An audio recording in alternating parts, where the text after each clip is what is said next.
Sheekh Muhammad Rashaad baha Oromiyaa kutaa Harargee konyaa Carcar bakka laga Arbaa jedhamutti abbaa isaanii Kabiir Abdullee Muummayyaatii fi haadha isaanii aaddee Aaminaa Bakar irraa dhalatan. Bara sanitti barnoota duraa abbaa isaanii irraa achi booda ammoo sheekota bebbeekamoo akka Sheek Aliyyii Badruutii fi Sheek Bakrii Saphaloofa irratti barnoota amantii Islaamaa baratan. Yeroo san namoonni biyya alaa ba'uudhaaf hawwiin isaan qaban irra caalaa ilaalchi isaanii beekumsa dabalatuudhaa fi hajjii dhaquu qofa ture.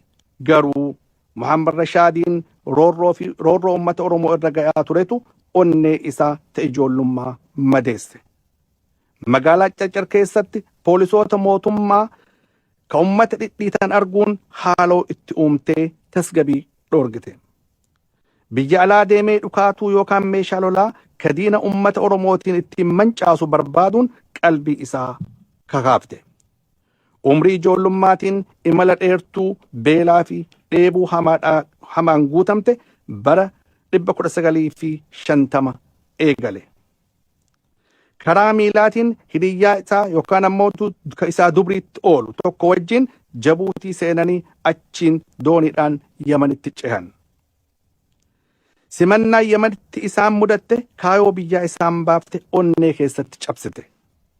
Biyyi Arabaa ta isaan meeshaa lolaa irraa argatuudhaaf itti dhufan tin'oo ta'uu dhiisiti inumaa maanutti dhuftan jettee isaan qabuun rifaatuu guddaa itti uumte. Muhammad Rashaadiif dubriin isaa Yamanii ba'uudhaaf imala hadhaawaa keessa hulluuqanii miilaan biyya Saa'udi Arabiyaadhaa seenan.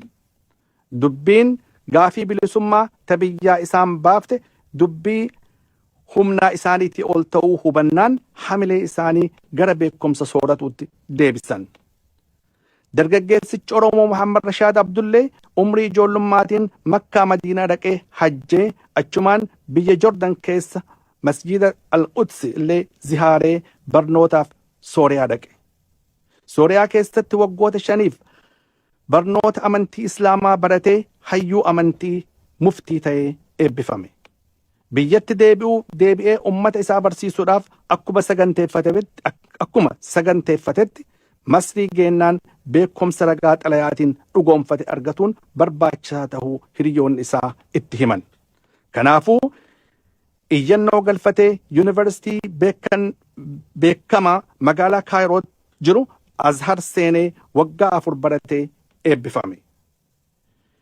Sheek Muhammad Rashaad lammiiwwan Oromoo kanneen yaalii mataa isaaniitiin biyyoota alaa bayan keessaa hangafoota keessatti kalakkaa'amu ta'uun beekamaadha. Hawwiin guddaan yoo sanii ka biyyatti deebi'u ta'us Oromiyaan sirna cunqursaa jala waan jirtuuf jecha hireen sun hin milkooyne. Kanaaf bara 1963 biyya Somaaliyaa dhaqee dalagaa seena qabeessa achitti hojjetuu eegale yookaan jalqabe. Barsiisaa gorsa hawaasaatii fi gaazexeessaa ta'uudhaan tajaajila kennuu irratti bobba'e. Bara afaan Oromoo raadiyoo cabsa jedhamee sodaatamu san keessatti Moqdishoo irraa yeroo duraatiif jarreen raadiyoo afaan Oromoo eegalan keessaa Sheek Muhammad Rashaad Abdulleedhaa nama tokko. Afaan Oromoo akka reediyoo hin cabsine mul'ise.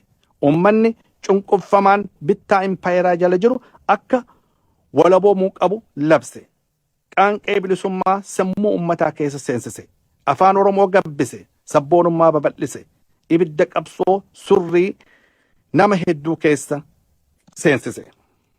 Gaazexeessota Sheek Muhammad Rashaad wajjin achi turan keessaa hangafni Ayyuub Abubakarii fi Sheek Umar Malkaa akkasumas Abdii Huseen turan. Sagantaan raadiyoo afaan Oromoodhaa Moqdishoo irraa qilleensaan magaalaalee fi baadiyaalee Oromiyaa seenuun aangawoota mootummaa Habashaa akka rifachiise. Bara 1963 irraa haga bara 1983 Somaaliyaa ture Sheek Muhammad Rashaad. Achirraa ogummaa gaazexeessummaatiin akkasumas ogbarruudhaan afaan Oromoo cimsuu bira tarkaanfatee barnoota amantii Islaamaa gabbisuu irratti seene.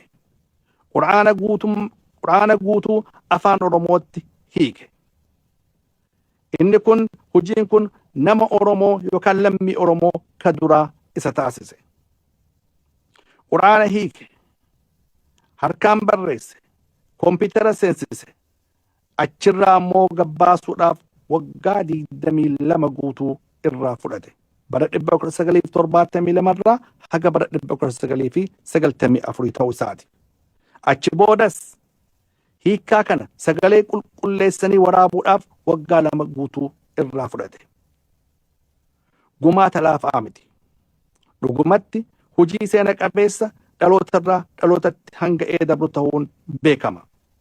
Sheekh Muhammad Rashaad Quraana hiikuu qofaa miti. Kitaabotaaf hirmaata afaan Oromoodhaatiif tolu, ka seenaatis walaloodhaan fi haala barreeffama adda addaatiin Oromoo gabbise. Walumaa galatti Sheekh Muhammad Rashaad afaan Oromoo gabbisuuf aadaa cimsuu qofa osoo hin ta'in akkasumas ummata gorsuu, amantii jajjabeessuu irraa qooda ol aanaa qaba. Kitaabota adda addaallee barreessee ogbarruu afaan Oromoodhaa guddisee seenaallee qormaataan mul'ise. Hayyoota amantii Islaamaa tirraa Sheekh Muhammad Rashaad namoota ol aanoo keessatti ilaalamu ta'uulleen beekamaadha.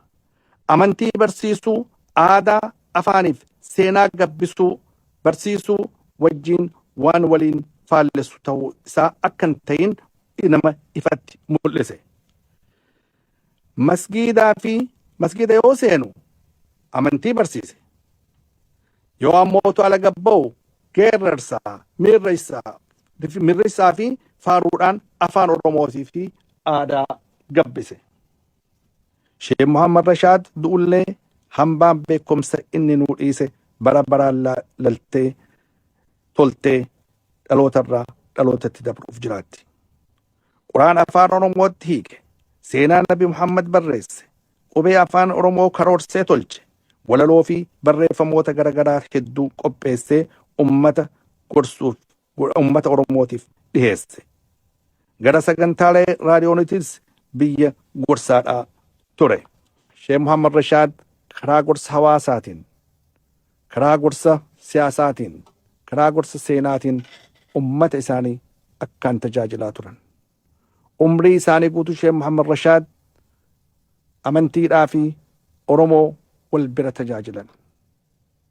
Dhugumatti Sheekh Muhammad Rashaad akka namoota amantii adda achi bayanii namni kun aadaa akkanaa, aadaa akkasii, afaan fi dhiisuu ka jedhu irratti hin deebine. Dhiisuu jechuun namni biraallee ni jedha jechuu osoo hin ta'in afaan kana gabbisuun mirriisa, aadaa, weellee, walaloo haala adda addaatiin akkaataa amantii waliin faallessine irratti nama umrii guutuu dalagaa ture.